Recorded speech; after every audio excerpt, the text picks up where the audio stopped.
Yeah, and they tried to make it seem like, your son was working with the federal government at some point, and there was Hmm. this rumor that was going around that he was an informant at one point. I actually spoke to your son about this, so I wanted to address it with him.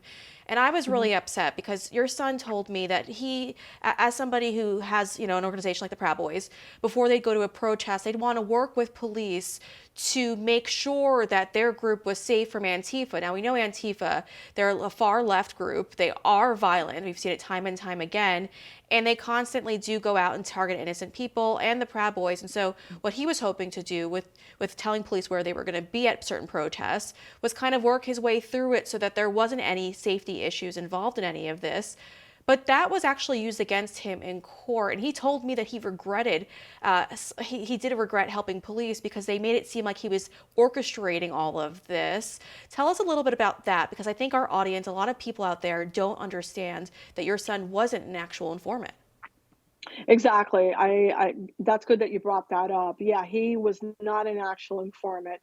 He worked with the police officers to let them know how many and when the Proud Boys group would be showing up at a particular place. But they weren't there for just to rally. They were there to protect people from Antifa, a lot of times from Black Lives Matter.